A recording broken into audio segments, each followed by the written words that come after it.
గా నేర్చుకోవాలా? అప్టాక్స్ తో మా ఉచిత లైవ్ వెబినార్లలో చేరండి. ఆల్గో ట్రేడింగ్ కేవలం ₹10 బ్రోకరేజీ అందుబాటులో ఉంది. ఇప్పుడే అకౌంట్ ఓపెన్ చేయండి.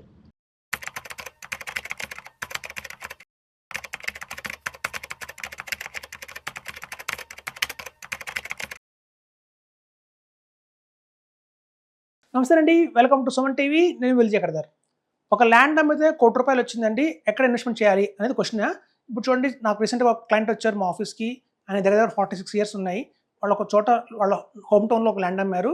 1,36,00,000 అలా వచ్చింది. సో ఇప్పుడు దీన్ని వాళ్ళకు ఎల్ ఆఫ్ ఉన్నారండి. ఆయన మంచి సాఫ్ట్వేర్ కంపెనీలో పనిచేస్తున్నారు, మంచి పే అవుట్ ఉంది. ఆయనకి అమౌంట్ ఆయన కాదు, నా నెక్స్ట్ జనరేషన్స్ కోసం చెప్తున్నారు ఆయన. సో అట్లాంటి వాళ్ళందరికీ కూడా మనకి ఒక మ్యూచువల్ ఫండ్స్లో పెడితే ఏమొస్తుంది, ఆ 1 crore. అలాగే ఎస్ఐఎఫ్ మనందరూ తెలుసు, స్పెషల్ ఇన్వెస్ట్మెంట్ ఫండ్ కొత్తగా వచ్చింది మార్కెట్లోకి. అలాగే పిఎంఎస్ ఉంది, అలాగే మనకి ఏఎఫ్ ఆల్టర్నేట్ ఇన్వెస్ట్మెంట్ ఫండ్ అయితే ఉందండి. సో ఇప్పుడు మనం దగ్గర 1 crore ఉంటే ఎక్కడ ఇన్వెస్ట్మెంట్ చేస్తే ఎంతెంత రిటర్న్ వస్తుంది, ఎంతెంత ఎక్స్పెన్స్ రేషియో ఉంటుందని చూద్దామండి. ఇక్కడ మనం యావరేజ్ అప్రాక్సిమేట్ రిటర్న్స్ తీసుకుంటున్నాం, వాల్యూస్ తీసుకుంటున్నాం. సపోజ్ 1 crore కనుక మనం 20 years కనుక హోల్డ్ చేస్తే, ఇక్కడ కనుక మ్యూచువల్ ఫండ్స్లో పెడితే మనకి ఎక్స్పెన్స్ రేషియో వచ్చి 1.5% ఉంటుందండి. మనందరికీ తెలుసు, రెగ్యులర్ ప్లాన్స్లో వచ్చేసి 1.5%, అదే డైరెక్ట్ ప్లాన్స్లో అయితే 0.75% అలా ఉంటుంది. సో ఇక్కడ మనకి ఎస్ఐఎఫ్లో వచ్చి మనకి ఇప్పుడు 2% ఉందండి. ఎందుకంటే వాల్యూమ్స్ తక్కువగా ఉన్నాయి, ఎస్ఐఎఫ్స్ ఇప్పుడే కొత్తగా వస్తున్నాయి కాబట్టి సెబీ 2% అనేది ఫిక్స్ చేసిందండి. రాబోయే రోజుల్లో అందులో కనుక వాల్యూమ్స్ పెరుగుతున్న కొద్దీ కూడా మనకి 1.9, 1.6, 1.5కి అలా దిగి వచ్చే అవకాశం అయితే ఉంది. ఇక్కడ చూస్తే అలాగే పిఎంఎస్లో కూడా చూడండి, 2.5% అనేది ఎక్స్పెన్స్ రేషియో అనేది మనకు తెలుస్తుందే ఉంటుంది, ఫిక్స్డ్ రేటు. అదే కనుక మనం ఏదైనా వేరియబుల్ తీసుకుంటే కనుక 1% అలా వస్తుందండి. కానీ వేరియబుల్ మేము రికమెండ్ చేయము, ఎందుకంటే ప్రాఫిట్ షేరింగ్ ఉంటుంది కాబట్టి. సో ఫిక్స్డ్ ఫీజు 2.5% చేసేస్తే మనకి ఏ ప్రాఫిట్ షేరింగ్ కట్టక్కర్లేదు, ఎవరికి ₹1 కూడా ప్రాఫిట్ ఇవ్వక్కర్లేదండి. అలాగే ఏఎఫ్లో కూడా చూస్తే మనకి 2.5% ఫిక్స్డ్ కనుక ఇన్వెస్ట్మెంట్ చేస్తే, ఫీజు కనుక పే చేస్తే ప్రాఫిట్ షేరింగ్ అనేది ఉండదు. సో అట్లా మనం చూస్తే mutual funds, SIF, PMS, AF అండి. ఎక్స్పెన్స్ రేషియో చూస్తే మనం చూద్దాం, 1.25% కంటే 2.5% మనకైతే 1% ఎక్స్ట్రా అయితే పిఎంఎస్లో అయితే వాళ్ళు ఛార్జ్ చేస్తున్నారండి. అలా ఛార్జ్ చేస్తున్న వల్ల రిటర్న్స్ ఎలా వస్తాయో చూద్దాము. ఇక్కడ చూడండి, అప్రాక్సిమేట్ రిటర్న్ చూస్తే మనకి 15% ఉంటుందండి మ్యూచువల్ ఫండ్స్లో. ఎందుకు అంటే మ్యూచువల్ ఫండ్స్లో 1 crore తీసుకెళ్ళి మనం కనుక ఇన్వెస్ట్మెంట్ చేయండి అని చెప్తే కనుక, చాలా చూసండి, నాకు 25 ఏళ్ళ ఎక్స్పీరియన్స్ ఉంది మ్యూచువల్ ఫండ్స్లో. ఒక flexi cap, mid cap, small cap, balance advantage fund, multi cassette fund, focused fund, ఒకటి కాదు కనీసం ఒక 15 ఫండ్స్లో పెడతారండి. 15 to 20 ఫండ్స్లో అయితే గ్యారెంటీగా పెడతారు. అది అలా పెట్టినందువల్ల వాళ్ళకి 15% కూడా రాదు. యాక్చువల్గా చెప్తారంటే 12.5% వస్తుంది. బట్ మనం బెస్ట్ తీసుకుందాం, 15% తీసుకుందాం. ఇక్కడ చూస్తే ఎస్ఐఎఫ్లో మనం చూడండి, అట్లాంటి తప్పులు జరగకుండా సెబీ చాలా జాగ్రత్త పడింది. ఇక్కడ మనం చూస్తే మీకు ఒక ఫండ్ హౌస్లో, మ్యూచువల్ ఫండ్స్లో ఒక ఫండ్ హౌస్లో మీరు తీసుకుంటే large and mid cap, small cap, mid cap, అలాగే చూస్తే flexi cap, multi cap, sector funds, pharma fund, auto fund, banking fund అని చాలా రకాలు ఉంటాయండి. సో మనకి ఇన్ని రకాలైతే మనకి ఈక్విటీలో ఎస్ఐఎఫ్లో ఇవ్వట్లేదు వాళ్ళు. కేవలం 3 ఈక్విటీ ఫండ్, X100 అంటారు, X Top 100, అలాగే సెక్టర్ ఫండ్, 3 ఉంటాయండి. ఎందుకంటే అలా తెలుస్తుంది, ఈవెన్ సెబీ కూడా తెలిసి వచ్చింది ఏంటంటే, ఎక్కువ ఫండ్స్ ఉన్న లాభం లేదు, అన్నసరిగా చాలా వాటిలో ఇన్వెస్ట్మెంట్ చేస్తే ఎక్కడ కూడా రిటర్న్ రావట్లేదు. సో అందుకే ఎస్ఐఎఫ్స్ బెస్ట్గా ఉన్నాయి మనకి. సో ఇక్కడ మనకి ఏంటంటే చూస్తే 18% రిటర్న్ వస్తుందండి. ఇందులో మనకి అన్ని ఎక్స్ట్రా మల్టీ క్యాప్ అనండి అలాంటివన్నీ ఉండవు. Only mid and small cap ఒకటి ఉంటుంది, ఫ్లెక్సీ క్యాప్ ఒకటి ఉంటుంది, సెక్టర్ ఫండ్ ఒకటి ఉంటుంది. ఈ 3 ఉంటాయి. ఈ 3 కూడా ఆ టైంకి ఏ సెక్టర్ బాగుంటుందో అట్లా. సపోజ్ సెక్టర్ 20 ఫండ్ తీసుకుంటే అందులో మినిమం 4 సెక్టర్స్ అయితే ఉండాలి. అన్నెసరీగా 20 సెక్టర్స్లో ఇన్వెస్ట్మెంట్ చేయకూడదు. మీరు కనుక ఫ్యాక్ట్ షీట్ అని ఒకటి ఉంటుంది చూడండి, మీరు ప్రతి ఒక్క మ్యూచువల్ ఫండ్ కంపెనీకి వెళ్ళండి, సార్ మేము పలానా ఇన్వెస్ట్మెంట్ చేసాం మ్యూచువల్ ఫండ్ కంపెనీలో, లేదా ఒక ఫండ్లో ఇన్వెస్ట్మెంట్ చేశాను, ఆ ఫండ్ తాలూకు ఫ్యాక్ట్ షీట్ ఇవ్వండి అని చెప్పి తీసుకోండి. అందులో సెక్టర్స్ చూస్తే మీకు దగ్గర 20 సెక్టర్స్లో ఇన్వెస్ట్మెంట్ చేస్తుంటారు, కొన్ని 15 సెక్టర్స్లో ఇన్వెస్ట్మెంట్ చేస్తుంటారు. అన్ని సెక్టర్స్ అయితే అన్ని టైంలో సెక్టర్స్ పనిచేయండి. సో ఇక్కడ ఏంటంటే మనకి ఎస్ఐఎఫ్లో సెక్టర్ ఫండ్ రాబోతుంది ఫ్యూచర్లో. అందులో మీకు ఓన్లీ 4 సెక్టర్స్ మాత్రమే పర్మిషన్ ఉంటుంది. ఆ 4 సెక్టర్స్లో కూడా మార్చుకుంటుండొచ్చు.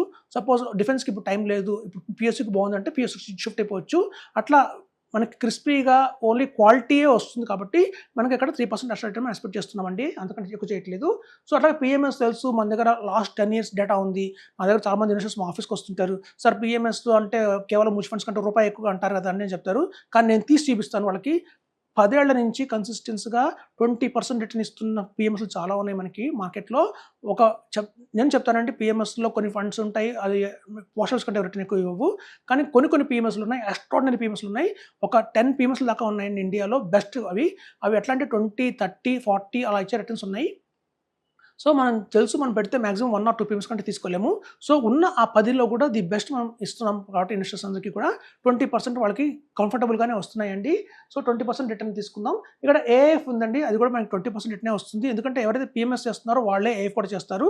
సేమ్ కాపీ క్యాట్ ఉంటుంది. కాకపోతే ఇక్కడ ఉన్న అడ్వాంటేజ్ ఏంటంటే మన ఏఎఫ్లో ట్యాక్స్ కట్టక్కర్లేదు. అంటే ట్యాక్స్ అనేది పైన ఆ ఫండ్ హౌసే కట్టి మన చేతికి ఫ్రీగా ఇస్తున్నారండి. సో ఇక్కడ చూడండి, మనం కనుక వాల్యూతో కన్వర్ట్ చేస్తే, అంటే మనం కనుక ఈ రిటర్న్స్ని, ఈ 20% రిటర్న్స్ని కనుక వాల్యూస్తో కన్వర్ట్ చేస్తే 20 ఇయర్స్కి గాను మనకి మ్యూచువల్ ఫండ్స్లో కేవలం 16 crores మాత్రమే వచ్చిందండి. 16 crores.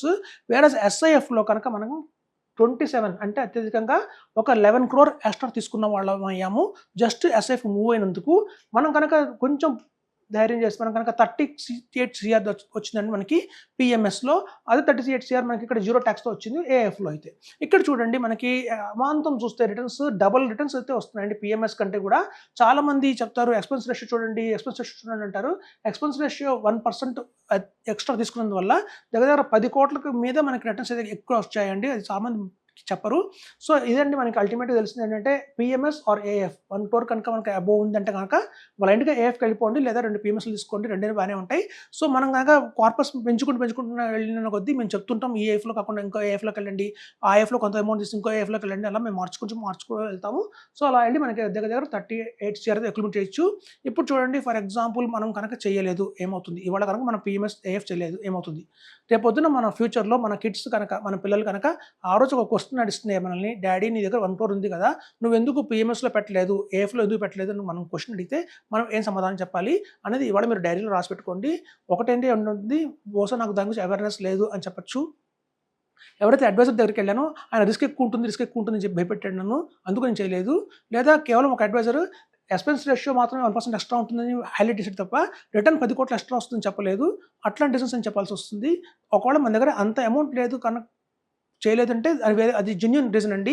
మన దగ్గర 50 lakhs లేదు కాబట్టి మనం చేయలేదు అనేది చెప్పొచ్చు, ఒక జెన్యూన్ రీజన్. కానీ 1 crore ఉండి కూడా చేయకపోతే మాత్రం మనం ఫ్యూచర్లో మనం ఆన్సర్ ఇవ్వాల్సి వస్తుంది మన పిల్లలకని చెప్తున్నాను. సో అదండి మనం తెలుసుకోండి. 1 crore కనుక 20 years కనుక లాకింగ్ చేస్తే AF R PMS is the best అని చెప్తున్నాను. Thank you.